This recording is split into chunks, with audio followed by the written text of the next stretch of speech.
Martineau. Le parrain de l'actualité.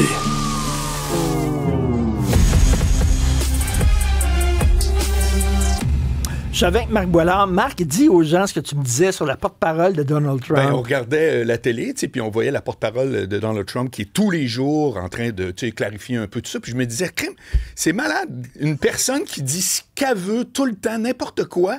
Puis à la fin de la journée, il y a toujours quelqu'un pour dire « Ouais, non, mais ça, c'est pas grave. » C'est plus ça qu'il voulait dire. T'imagines si on avait ça, nous autres. Qui ramasse tout le temps là, les pots on dit ce cassés. qu'on veut le matin, on se lève. Les pires insultes. Il y a toujours quelqu'un à la fin qui fait « Ouais, mais là, Marc, ce qu'il voulait dire, c'était plus... » C'est pas exactement, c'est un peu une blague. C'est un service à client. Tu dis n'importe quoi. Après ça, tu sacs ton camp. Oui, c'est fini. T'en vas en Floride. Exact. Puis là, elle a chaud, comprends-tu? Puis là, tout le monde panique. Oui, mais tous les jours, quelqu'un te rattrape ta main. Très drôle. C'est génial, ça. C'est écœurant. T'imagines ce qu'on pourrait dire? Tout. Ça n'a pas de bon sens. Alors, selon une étude, j'aime ça les phrases, moi, qui commencent par selon une étude. Après ça peut être n'importe quoi. Oui, exact. Ça peut être n'importe quoi. Oui. D'ailleurs, t'acceptes pas l'étude. Selon une étude. Selon une étude. Voilà. Il y a une étude. Là, les gens vont dire c'est n'importe quoi. Hey, il y a une étude. Une étude. Attention, là. Bonne phrase pour une porte-parole, ça aussi. Oui, exact. Oui. Alors, selon une étude, on serait plus souvent en contact avec nos collègues qu'avec nos proches. Alors. Mais c'est sûr, de 9 à 5, c'est 8 heures. Exact. Tu arrives à 6 heures à la maison, tu te couches pas vraiment à minuit. Là, les gens se couchent peut-être à 11 heures. Mais ça, c'est pas juste au jour le jour, Richard. C'est sur toute une vie. Toute une vie. Regarde bien, je vais te présenter d'où ça vient. C'est un gars qui s'appelle Daniel Pink que j'ai commencé à suivre la semaine passée sur Instagram. Ça fait que tu vas voir la première photo. Elle devrait être là. Première photo. Peut-être, je ne sais pas s'il nous entend, Seb. Ah, voilà. Alors, si vous êtes à radio, c'est pas grave, je vous la décris, c'est très facile. Il y en a seulement 4. 4 ou 5. Ça, c'est le graphique, tu vois, qui part à l'âge de 15 ans et qui s'en va jusqu'à l'âge de 85 ans, le temps passé avec la famille. Donc, évidemment, quand tu as 15 ans, tu es ado, tu vis chez tes parents. Ben oui. Tu vois que tu es là. Puis là, tout à coup, ça arrive vers 27, 28, 29, 30. Et ça reste très, très stable jusqu'à temps que tu meurs. Le temps que tu passes avec ta famille immédiate. Immédiate, ouais. OK. Sur l'autre diapo, c'est le temps qui passe avec, je crois, tes amis. Ah, ça, c'est super intéressant. Ah ben ça aussi, ça... Quand tu as 15 ans, regarde, c'est le plus haut de toute ta vie à 15 ans. Tes amis, c'est ton c'est monde. C'est la vie. Tu comprends? Et là, tu vois que ça se met à descendre rapidement quand tu arrives sur le marché du travail. Donc, vas-tu 22, 23, 24, ça descend. T'as pas le temps de voir tes amis, après ça, tu travailles. Voilà. Puis après ou alors, ça, t'es avec ta femme et tes enfants. Voilà, exact. Donc, les amis, tu vois qu'après ça, la courbe est à peu près stable, encore une fois, jusqu'à temps que tu meurs. Okay. En un mot, ça revient à dire quoi? C'est qu'une fois qu'on est sur le marché du travail, c'est fini de s'en faire des amis. Oui. C'est rare là, que tu fais des nouveaux amis, des vrais amis, puis que t'es rendu à 40 ans. Là. T'as pas le temps. Ben voilà, c'est que c'est à peu près les mêmes. On continue. T'as l'autre diapo aussi après, qui est le temps passé avec ton conjoint. OK? Conjoint. Ben là, regarde ce qui se passe. Quand t'as 15 ans, t'en as pas, c'est 0. Tout à coup, c'est l'âge, tu te fais une blonde, ça monte. Et quand tu te pognes la retraite, ça monte encore. Ben oui, parce que là, t'es... Non, mais c'est intéressant. Ça veut dire qu'il y a le temps passé avec tes enfants, tes amis, tes affaires. Mais quand t'arrives à la retraite, le couple se touche encore une coche de plus. Ça veut pas dire que t'as du fun. Non, c'est un très bon point.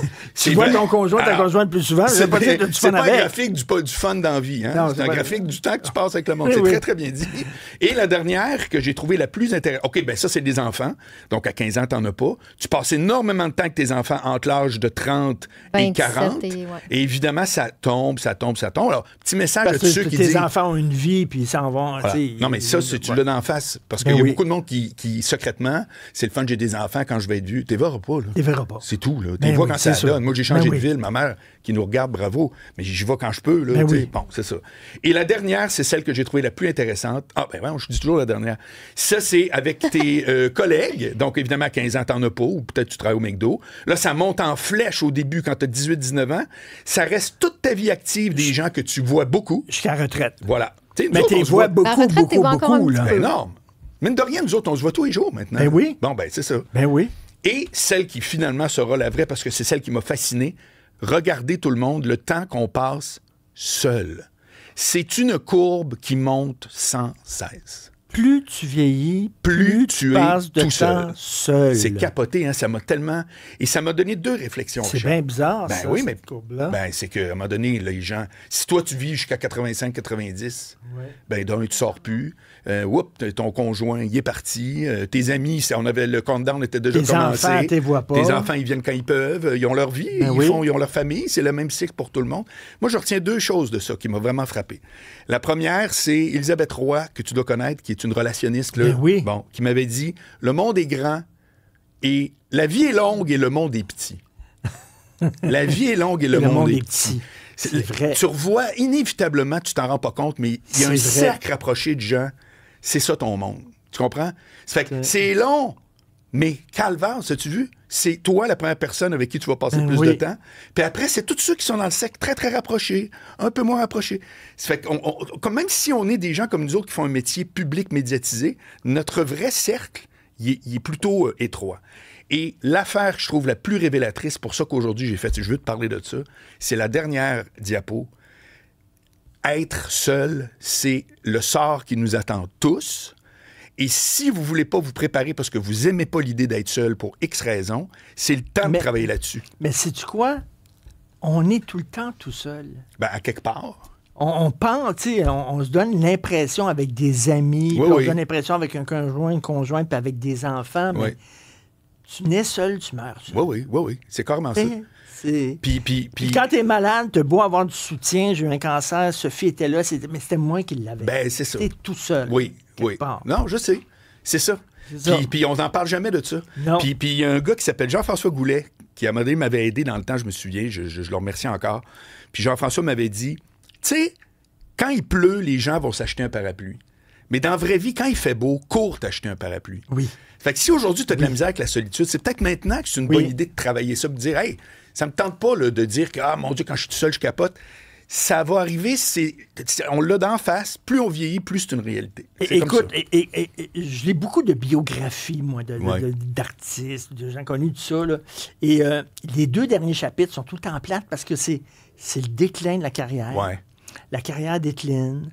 Il n'y a plus grand-chose qui se passe dans leur vie, la maladie qui commence. Ils sont, des mortalités autour, ils sont mis de côté un peu, ils sont plus là, ils sont pas au centre des affaires. Puis tout ça.